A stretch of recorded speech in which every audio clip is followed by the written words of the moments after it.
Salut les amis, le live stream de Behavior qui annonce ses nouveautés vient de se terminer. Alors moi je vais me concentrer déjà sur la partie de Dead by Daylight et notamment sur le mode 2 contre 8. Alors ils ont aussi parlé du nouveau personnage Lara Croft, de ses compétences, des nouveaux skins cosmétiques et tout ça. Moi ce qui m'intéresse c'est vraiment ce mode de jeu. Alors je vais vous faire un petit résumé via deux images justement. Et en bonus à la fin de cette vidéo je vous remettrai la bande-annonce de ce fameux mode de jeu. Alors voilà, déjà sur ce mode de jeu, vous verrez qu'il n'y a que 5 maps de disponibles pour le moment. La casse Auto-Haven, la propriété Macmillan, l'asile de Crotus Pen, la Coldwind Farm, donc la ferme Coldwind, et la forêt rouge. Donc ça, 5 maps disponibles. Pour info, les maps seront beaucoup plus grandes que les maps actuelles. Seront le même design, le même style, la même construction, mais en beaucoup plus grand. Ça, c'est la première info concernant les maps. Ensuite, il y a pour ce qui est des générateurs. Sur le mode normal, où on a 4 survivants et un tueur, il y avait 5 générateurs à terminer.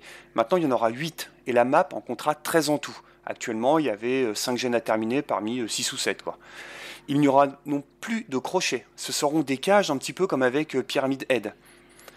Quand un survivant aura été placé 2 fois dans une cage, ce qui remplace les crochets, il aura la possibilité de se soigner tout seul. La compétence auto-traitement en fait s'activera directement. Et sur chaque map, il y aura 20 coffres en tout. Donc ça, c'est vraiment pour la construction du mode de jeu sur les lieux pour s'amuser. On va dire ça comme ça. On passe à la suite un peu plus intéressante, encore plus particulière. Ensuite, il faut savoir qu'il n'y aura plus de compétences à proprement parler, mais plutôt des rôles attribués à chacun, des complémentarités aussi. Alors on va déjà se concentrer sur la partie survivor. Donc vous voyez qu'il y aura 4 rôles différents. Le rôle médic, donc le soigneur si vous voulez, le guide, le scout, et celui qui a pour rôle de s'échapper, donc celui un peu qui peut divertir le tueur j'imagine. Donc je vous rappelle, hein, les survivants ne pourront plus s'attribuer des compétences comme actuelles. Les compétences seront attribuées automatiquement en fonction du rôle de chacun. Ce rôle sera défini à l'avance dans la partie. Et on pourra visiblement le voir dans le lobby, en fait, le rôle de chaque survivant. Donc celui qui sera médical, il pourra soigner rapidement, il donnera un boost de vitesse de soins aux survivants qui sont proches d'eux. Il verra aussi l'aura des survivants blessés. Et ensuite, lui, il pourra soigner plus vite que les autres. Donc ça, c'est pour le rôle du médical. Ensuite, il y aura ce qu'on appelle le guide. Il pourra révéler l'aura et les générateurs à l'équipe quand lui, il est en train de générer. Donc pour les attirer à venir l'aider. Il verra l'aura de tous les générateurs, comme les tueurs actuellement. Et quand il réussira les tests, il gagnera un boost. Enfin, les générateurs gagneront plus vite leur taux de remplissage. On va dire ça comme ça. Ensuite, il y aura le scout qui lui révélera l'aura du tueur quand le tueur, lui, le scout lui-même verra l'aura du tueur quand le tueur fera une action telle que casser une palette, un mur ou casser un générateur. Il pourra révéler l'aura du tueur à son équipe quand il le regardera. Donc le scout, c'est vraiment celui qui est là pour aider à localiser le tueur. Et quand il est blessé, il ne fera pas de bruit. Donc ça fait penser à la compétence volonté de faire, par exemple. Ensuite, on a celui qui est là pour s'échapper, pour vraiment engager des chasses avec le tueur. Il aura un spring burst, une course effrénée, et les survivants proches de lui en bénéficieront aussi. Il pourra révéler l'aura des fenêtres, de tout ce qui est cassable, des palettes. Donc ça fait penser un peu à Parfaite Occasion. Et quand il sera blessé, il ira plus vite, il sera plus rapide. Donc ça, c'est vraiment pour la partie survivant. Ensuite, les tueurs, alors, marcheront par combo, hein, par 2 tueurs.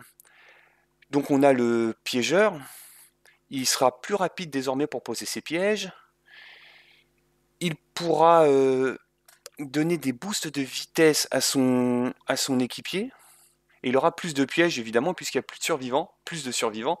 De base, il y en avait plutôt une dizaine, à peu près. Maintenant, il en aura plus. On ne sait pas combien. Ensuite, le spectre. Quand il sera en mode, quand il sera proche de son tueur copain, de son coéquipier, il le rendra indétectable. Il sera plus rapide pour passer d'un mode à l'autre, c'est-à-dire mode furtif ou mode visible. Il sera plus rapide qu'actuellement. Donc il sera plus puissant que le spectre actuel. Ensuite, la chasseuse, quand elle réussira un hit avec sa hache, elle révélera l'aura du survivant touché. Donc ça, pour guider l'autre tueur, ça peut être intéressant. Elle sera plus rapide sans hache. Donc quand elle est à court de hache, j'imagine elle ira plus vite. Si elle se recharge pas dans un casier par exemple, elle aura plus de hache, elle pourra garder sur elle plus de hache. Et son temps de recharge sera raccourci pour recharger ses haches. Hillbilly, donc le Billy, quand il se prend des collisions avec sa tronçonneuse, il perdra moins de temps qu'actuellement.